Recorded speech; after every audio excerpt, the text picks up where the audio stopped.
Hi there, and welcome to all the AHC members. Looking forward to sharing something very special with you today. I'd like to chat to you about a new word, a new concept that's been created, and it's called Spendsuasion. That's right, Spendsuasion. In the English language, that's known as a portmanteau. A portmanteau is a word describes two words being put together to make one. We've taken the word spending and the word persuasion and put them together to create Spendsuasion, a new way to help your clients spend more. So how does that fit into your business? And more importantly, where does it fit into your business? Well, from our perspective, it was designed to fit into a very specific area, and that is between two words. When a client walks in and tells you what they want versus what you as a professional know they need. The difference between the want and the need is the gap where Spendsuasion sits, and I might also add lots of missing sales and opportunities and profits hide in there as well. So Spendsuasion is designed to make this process easy, to make it comfortable, and to make it non-pressure. So let's firstly explain what it's not. It's not selling. You know, telling ain't selling, as the riddle goes. And what we know is that when we look at selling and break it down, telling is one of the key behaviors. And today, and especially post-pandemic, I'm finding that people just don't like to be told. They don't like to be talked at. They actually like to be listened to. So when we look at the key behaviors of persuasion, the first and most important behavior in persuasion is ask. And the second is listen. And the third is maybe show. Now, what we know about this pattern is that common today for people to say you need to become a good listener. Please, I'm in total agreement with that. However, my comment to you is that how do you become a good listener unless you learn really good questions to ask? And that's what Spendsuasion is all about. Spendsuasion works around what we call power questions. And power questions are powerful questions that are open-ended questions that open up dialogue and conversation with your client. And more importantly, allows you to understand their perspective and where they're really coming from. There are three main behaviors within the Spendsuasion method. The first is what we call persuasion. And that is we prepare the client to be more open to our suggestions. See, we prepare the client physically every time they visit our business, whether it be guiding them to a chair, helping them with a cuppa, caping them up, whatever it might be, we prepare the client physically. But do we ever think about preparing the client mentally? See, we have no idea about how this client has arrived to our business this morning or today. Did they come off the back of an argument in the car park, or maybe a text argument with one of their teenagers as they were walking through the door? Are they in an open frame to engage in new and different things? So to use that NLP term of frame, let's talk about how we can reframe our clients to help them be more in a positive buying mode. And the technique that has been researched worldwide for many, many years is the influence the word yes has on reaching agreement. And studies have shown if we can get a pattern of 3 yeses, we get a 52% increase in the client being open to accepting our suggestions, recommendations, and ideas. 52%. Wow, that's huge. So how do we reframe a client? We reframe a client by asking 3 simple, short questions that hunt for a yes as the answer to each of them. And they're executed between where the client has maybe been sitting and waiting in reception and now stands up and is greeted by the stylist and comes to the styling station. So what's 3 questions that you could ask that would give you a yes, yes, and yes? Now, if we were in a seminar, we'd be having lots of fun and lots of laughs about now. But as it's a podcast, I'll actually share the concept with you because it is amazingly simple. The 3 questions go like this. Hi, Jenny, isn't it? Like, you're here for your 10 o'clock? Would you like to come through? It's just that simple. Now, for some businesses and some salons or clinics or upmarket businesses, we tend to work with that a bit more and tailor it around your specific process. But the principle still stays the same. And what we know, and we've measured this ourselves, is that when we get 3 yeses, we get a very different client to talk to, and we get one who has this openness and takes on and accepts our suggestions and recommendations during our consultation. It really is an amazingly simple yet powerful tool. The second step of our Spendsuasion journey is persuasion itself. And this is the vital step. Why? Because to be persuasive, we simply need to find out what people want, and then we need to work out how we can give it to them. It's just that simple. But it is about what the client wants and how we guide them to what we need. So to do that, we need to understand a little bit more about their perspective. Where are they coming from when they ask for that bob or that balayage or those highlights or that straightening treatment, whatever it might be? We need to find out what's behind it. So how do we do that? Well, we actually consciously think about what's going on behind the question, that superficial question that comes through. Let me give you an example. Let's take retail as an example. Client says to you, so what sizes do those shampoos and conditioners come in? And you think, oh, okay, this is interesting. She might be interested in buying some. And you look at it and you go, 250 mil. And then that's right. There's this deadly silence. Wow. And nothing really progresses any further. So let's wind that back and try it again. The client says to me, Neil, what sizes do these products come in? And I say, oh, Jen, can you tell me a little bit more about that? What is it you're looking for? And Jenny opens up and says, well, actually, I'm back traveling again, and I need to top up my toiletry pack with some travel sizes.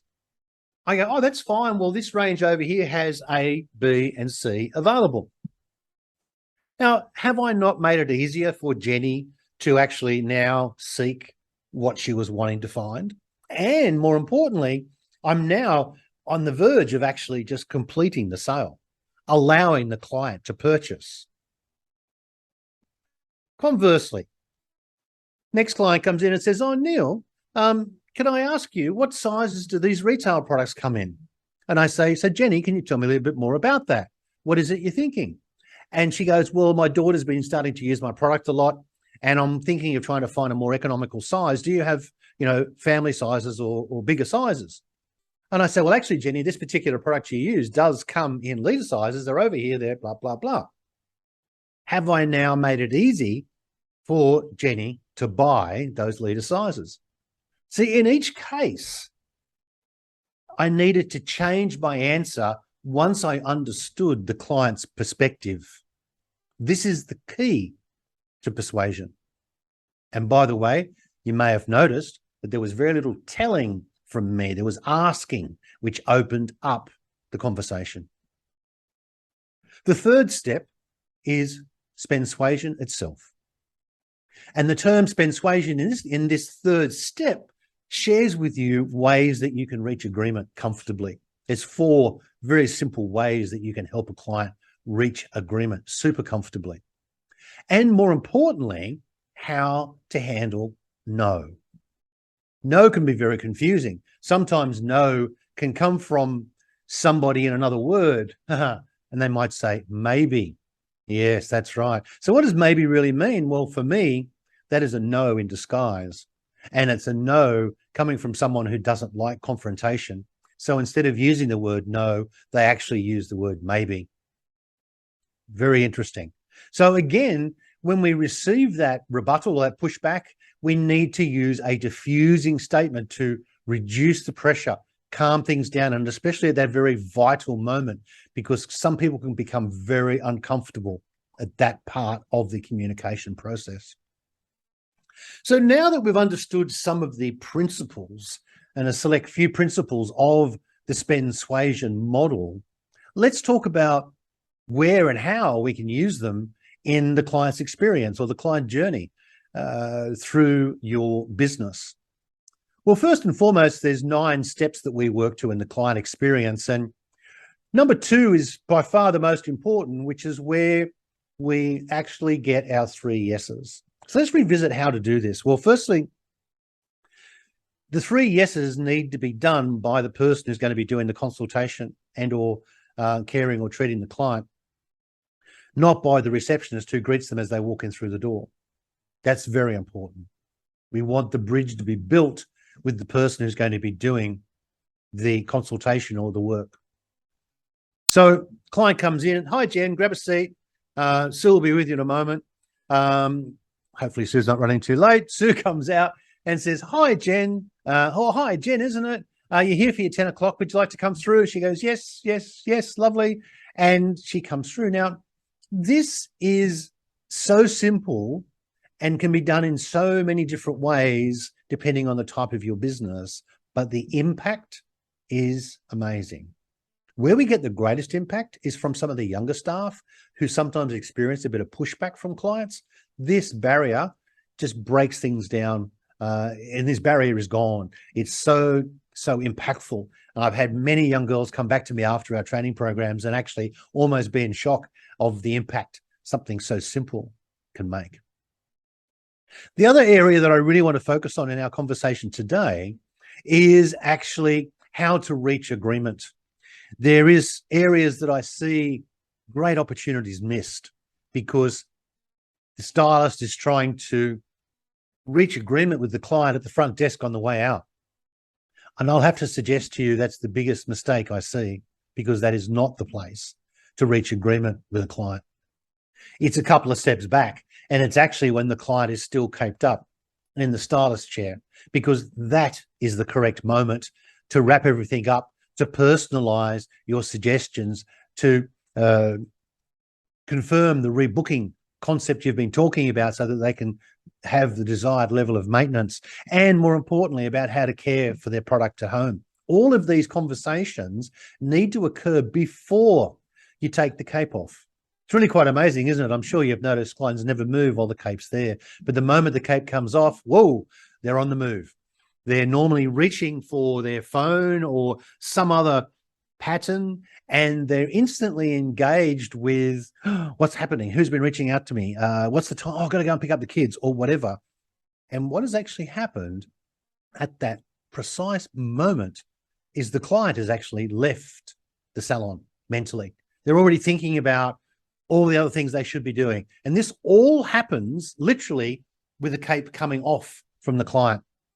So we need to be very mindful to reach agreement effectively, comfortably, and make sure that you cover off on all of your suggestions and items that you've put forward. The reaching agreement needs to occur while the cape is still on. So as I said earlier, there are 4 most popular methods that we use to help reach agreement. And I will give you one because it's by far the most powerful. Now, most of us have been taught in years gone by that closing is all about pushing the client to a particular spot and then going, maybe not in these words, but do you want that, Jenny, or what? Now, I know you're not going to say that, but in your mind, that's, the simplicity of the message. However, what I find is when we use very direct push techniques like that, we don't always get the desired result. Plus, if during our treatment or during our consultation, we've raised 2, 3, 4, 5 different subjects about treatments or color, you know how we do that when we get on a bit of a creative roll, the client's got a number of different options. And you're sitting there going, wonder which one I should ask about the treatment, about the color, retail.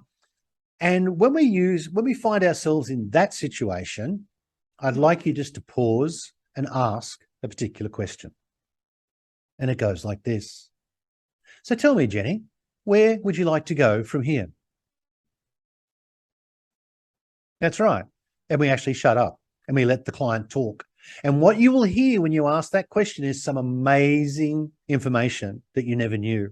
And it might go something like, well, actually, I'm not on my pay cycle. It's my pay cycle kicks in at the end of the month. Could maybe I do something there? They'll bring out something personal that you weren't aware of that would have been a major game changer in you trying to close the sale.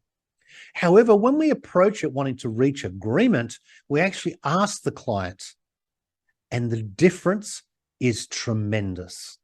Try it, please. Not only will you find a big difference in the conversation, that you too will also feel a lot more comfortable now reaching agreement with your clients. To remind you, the most important point about this client journey is reaching agreement while the cape is still on the client.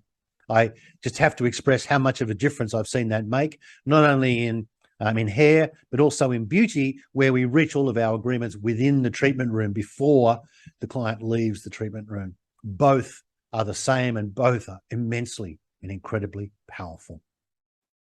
I hope you've enjoyed these few pointers and few suggestions as to how you could be more persuasive by using the skill of Spendsuasion.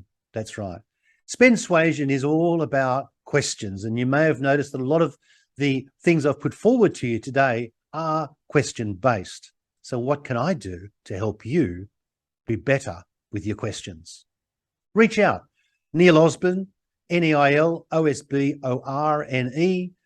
Pop it into Google. There's only two of us that pop up. I'm sure you'll choose the right one.